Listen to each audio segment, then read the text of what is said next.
Monsieur le Président de l'Assemblée nationale, Monsieur le Vice-président de l'Assemblée nationale, Madame, Messieurs les membres de l'Assemblée nationale, Monsieur le Premier ministre, Monsieur le Président de la Cour de cassation et Président du Conseil supérieur du pouvoir judiciaire, Mesdames, Messieurs les parlementaires, Mesdames, Messieurs les membres du gouvernement de la République, Madame, Messieurs les juges de la Cour de cassation,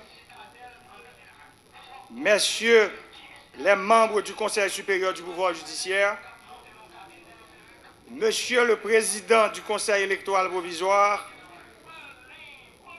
Monsieur le Président de la Cour supérieure des comptes et du contentieux administratif, Monsieur le commandant en chef AI de l'état-major des forces armées d'Haïti, Monsieur le gouverneur de la Banque de la République d'Haïti, Mesdames, Messieurs les représentants d'organisations de la société civile, Mesdames, Messieurs les cadres, fonctionnaires du Sénat de la République et de la Chambre des députés, Mesdames, Messieurs les représentants de la presse parlée, écrite et télévisée, Mesdames, Messieurs. Ce rendez-vous annuel qui consacre l'ouverture solennelle de la rentrée parlementaire témoigne de l'irréversibilité et de la pérennité de notre processus démocratique. Comme le veut la Constitution, cet exercice républicain est une excellente occasion de faire état à la nation des actions publiques entreprises au nom du peuple au cours de l'année 2018. C'est aussi l'occasion de lui présenter les perspectives pour l'année 2019. Tout d'abord, j'aimerais inviter la nation à une minute de recueillement pour les victimes du tremblement de terre du 6 octobre dernier, qui a endeuillé la famille nationale dans les départements du Nord, du Nord-Ouest et de l'Artibonite. Cette catastrophe a causé des dégâts matériels importants qui ont impacté l'économie nationale. Je saisis aussi l'occasion pour saluer la mémoire des filles et fils du pays qui ont perdu la vie de manière tragique et révoltante, particulièrement les policiers qui ont fait l'ultime sacrifice dans l'exercice de leurs fonctions au cours de l'année 2018. Merci donc de vous mettre debout pour une minute de recueillement.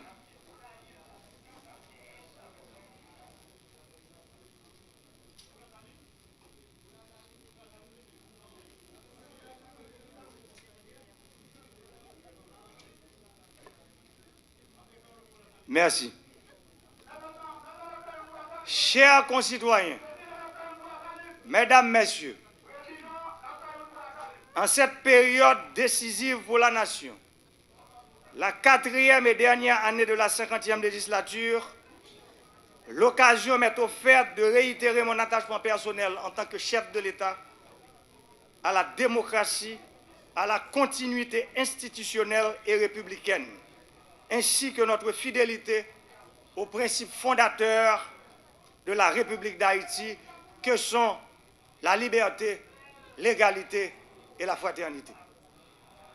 Si l'année 2018 a été caractérisée par des contestations d'ordre économique, politique et social, l'année 2019 doit nous permettre de nous soucier davantage du respect des prescrits constitutionnels, de nous efforcer dans l'esprit patriotique, de surmonter les crises qui menacent la survie de la nation. Notre devise « L'union fait la force » ne doit pas être une simple expression, mais un guide pour nos actions quotidiennes. 2019 est l'année des grands rendez-vous républicains. C'est une année historique. Nous devons réaliser des élections crédibles, honnêtes, démocratiques et transparentes. Pour réaliser ces joutes, mon administration et le gouvernement prendront toutes les dispositions nécessaire, c'est une exigence constitutionnelle et républicaine. De plus, pour répondre aux revendications du peuple, le gouvernement doit intensifier ses actions avec le sens requis de l'urgence et de la détermination. Parallèlement, cette année, mon administration entend renforcer son programme de redressement structurel. Nous continuerons à travailler pour rendre l'État plus efficace et plus efficient dans sa réponse aux attentes de la population en matière d'infrastructures routières, d'énergie électrique fiable, d'eau et d'assainissement. Les besoins en infrastructures éducatives, en formation professionnelle et en soins de santé sont criants. Nous devons poursuivre les réformes institutionnelles devant permettre d'améliorer le fonctionnement de l'État. 2019, c'est aussi l'année où le Parlement devra statuer sur le principe de l'amendement de la Constitution. Sur le plan économique, nos turbulences politiques ont eu des incidences négatives sur l'industrie nationale, entraînant ainsi un chômage qui tend à perdurer. Aussi, tous et toutes, autorités étatiques, société civile, secteur privé, nous sommes obligés d'entreprendre davantage d'initiatives susceptibles de permettre au pays d'attirer des investissements directs nationaux et étrangers, de créer des emplois et d'augmenter la production agricole et industrielle nationale. C'est dans le but d'atteindre ces objectifs que le gouvernement entreprend urgemment ces 4 tâches indispensables qui sont de renforcer les mesures pour combattre la corruption et l'impunité, réduire le train de vie de l'État et assainir les comptes publics, de combattre la contrebande sur nos frontières terrestres, nos aéroports et nos ports, de favoriser un climat propice à l'amélioration du cadre des affaires et à la création d'emplois, de réaliser les élections comme le veut la Constitution. Ce sont là les grands défis institutionnels et structurels qui nous attendent cette année. Cependant, mesdames, messieurs, nous sommes tous conscients que seule la stabilité et l'union peuvent conduire la République d'Haïti à l'équité, à l'égalité et à la justice sociale qui sont le socle de tout régime démocratique. Chers compatriotes, femmes et hommes politiques, 2019 est l'année du dialogue et de l'entente. Il nous faut rompre avec la cécité institutionnelle qui gangrène la chose publique, qui fracture davantage le tissu social. C'est ce défi politique, institutionnel, économique et social que nous nous devons de relever.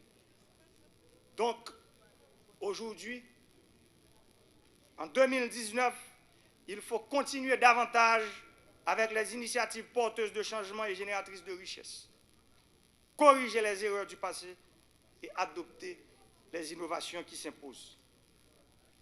Peuple haïtien, frère Maxime, en 2018, année ça, c'était difficile en pile pour nous.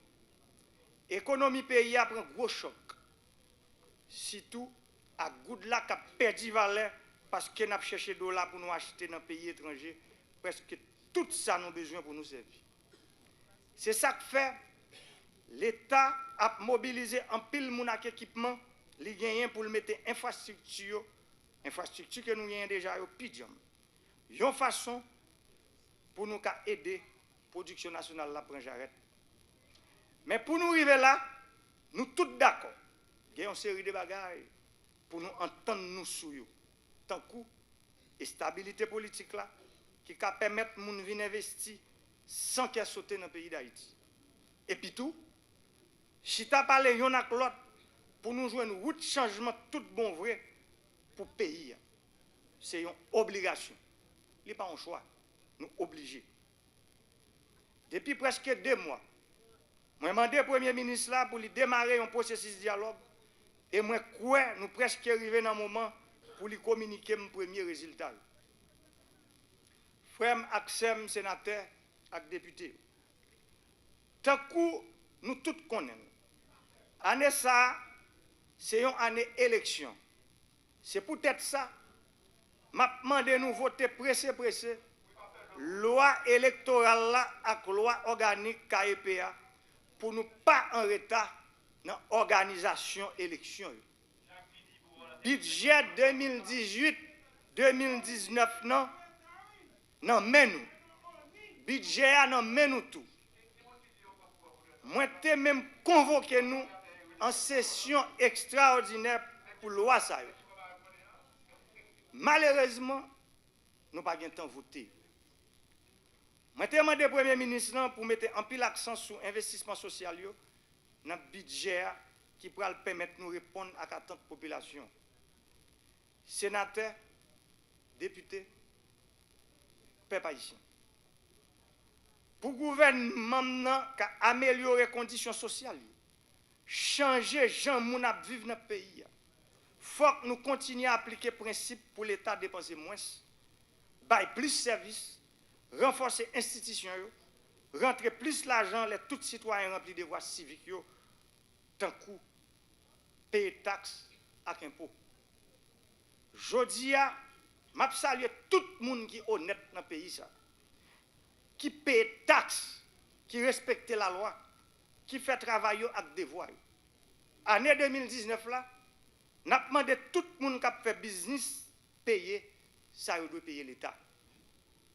Nous avons demandé à tout le monde qui a un caille payer impôt locatif, une façon pour mairie qui bail bon service à gens qui vivent dans la commune. Honorable parlementaire, je souhaite nous une bonne année de travail pendant que nous songé obligation nous toutes dans 3 pouvoirs l'État. Seul ça nous vient comme obligation, c'est le résultat. Je voulais parler pouvoir exécutif, pouvoir législatif, pouvoir judiciaire. Nous tous les 3, nous avons une grande obligation pour nous bailler résultat. Dans l'amour yon pour l'autre, c'est avec frères haïtiens, dans la sérénité, dans la paix, dans la tranquillité, même là nous pas dans le même parti politique, ou bien nous pas dans la même classe sociale, ou bien nous pas dans la même couleur. Nous obligés à faire une chaîne de solidarité, n'entendre yon l'autre, n'a comprendre yon l'autre, n'a travailler yon avec l'autre, n'a remet yon l'autre. C'est seule façon pour nous mettre pays nous, Haïti, nous tout qui là, nous remet sur route changement, nous tout rêver. Les papes jamais aller sur route ça, non hing non yon rail l'autre, non yon à battre pour faire coup sur l'autre. Moi souhaite tout parlementaire une bonne année de travail, une année côté si il y a une loi qui a souffert, vous pouvez voter. Si il y a une loi qui peut déposer, vous pouvez déposer. Si il y a une loi, tout, nous mettons ensemble pour nous mettre sous place pour nous capables de voter bon genre loi pour le pays d'Haïti. Vive le peuple haïtien qui baille pouvoir ça que nous avons exercé, qui mettez nous dans la salle ça ensemble. C'est le peuple haïtien qui baille. C'est ça que fait aujourd'hui à nous tous cas là dans la salle ça. Vive peuple ça, vive Haïti. Merci pour l'attention.